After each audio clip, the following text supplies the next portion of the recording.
ஆழ்வார் எம்பெருமானார் ஜீயர் திருவடிகளே சரணம். ஆச்சாரியன் திருவடிகளே சரணம். श्रीशैलेशदयापात्रं दीपात्यादिगुणार्णवं यदेन्द्रप्रवणं वन्दे रम्मजामातरं मुनिं लक्ष्मीनाथसमारम्भां नादयामुनमध्यमाम् अस्मदाचार्यपर्यन्तां वन्दे गुरुपरम्परां यो नित्यमच्युतपदाम्बुजयुग्मरुक्म व्यामोगदस्तदितराणि तृणाय मेने अस्मद्गुरोर्भगवतोऽस्य दयैकसिन्धोः रामानुजस्य शरणौ शरणं प्रपद्ये। मातापिता युवतयस्तनया विभूतिः सर्वं यदेव नियमेन मदन्वयानाम् आद्यस्य न कुलपतेर्वकुलाभिरामम् श्रीमत्तदङ्घ्रियुगलं प्रणमामि मूर्तिना। बोधं सरस्य महदाह्व्यपट्टनाद श्रीभक्तिसार कुलशेखर योगिवाहान् भक्ताङ्घ्रिरेणु परकाल यतीन्द्रमिश्रान् श्रीमत्पराङ्कुशमुनिं प्रणतोऽस्मि नित्यम्. ஸ்ரீபெரும்புதூரில் இளையாழ்வாராக திரு அவதாரம் செய்த பகவத் ஸ்ரீ ராமானுஜருக்கு ஏன் ஸ்ரீ பாஷ்யக்காரர்னு திருநாமம் வந்ததுன்னு நாம் பார்க்க போறோம்.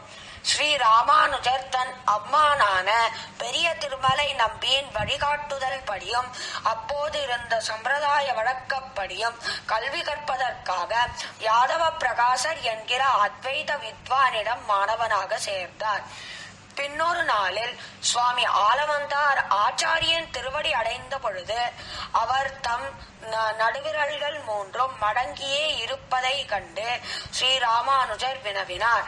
பிரம்மசூத்திரத்திற்கு விசிஷ்டாத்வைத பரமான பாஷ்யம் அவதரிக்க வேணும் என்கிற ஒரு விருப்பமும் நம்மாழ்வாருடைய திருவாய்மொழிக்கொரு வியாக்கியானம் எழுத வேணும் என்கிற மற்றொரு விருப்பமும் வியாசபராசரர்களிடத்தில் நன்றியானது நெடுக செல்லும்படியான காரியம் ஒரு நடைபெற வேணும் என்னோர் விருப்பமும் இருந்தது என்று சுவாமி ஆலவந்தாரின் சீடர்கள் கூறினார்கள். அதற்கு ஸ்ரீ ராமானுஜரும் இம்மூன்றையும் அடியேனே நிறைவேற்றுவேன் என்று கூறினார். காலகோட்டத்தில் எம்பெருமான் திருவுள்ளம்படி ஸ்ரீ ராமானுஜரும் காஷாயம் தரித்துக் கொண்டு பூர்ண சந்நியாசி ஆகிய ஸ்ரீ ஆலவந்தாரின் நியமனங்களை நிறைவேற்ற தலைப்பட்டார்.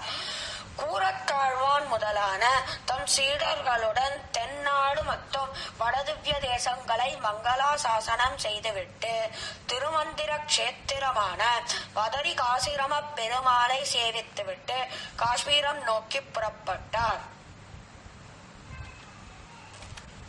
காஷ்மீர சரஸ்வதி பண்டாரத்தில் போதாயன விருத்தி கிரந்தம் இருப்பதை அறிந்து அங்குள்ள அத்வைத வித்வான்களை வாதில் வென்றார். அப்போதும் மனம் இறங்காத அத்வைதிகள் ராஜாவின் ஆணைக்கு பணிந்தன.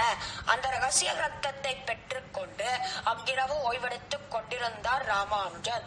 மொழியை கடக்கும் பெரும்புகழான் கூடத்தாழ்வான் தன் ஆர்வத்தினாலும் மனோசித்தியாலும் எம்பெருமானின் கிருபையினாலே அந்த ரகசிய கிரந்தத்தை ஒரு இரவிலேயே மனனம் செய்துவிட்டார்.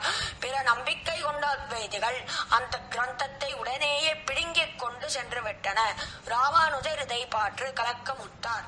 சுவாமி நீர் கலங்காதீரும் என்று சொன்ன ஆழ்வான் தன் மனத்தில் கிரந்தத்தை தேக்கிக் கொண்டேன் என்று கூறினார். ராமானுஜரிடம் கிரந்தத்தை இங்கேயே சேவிக்கவா இல்லை ராத்திக்கிடையில் சேவிக்கவா என்று கேட்டார்.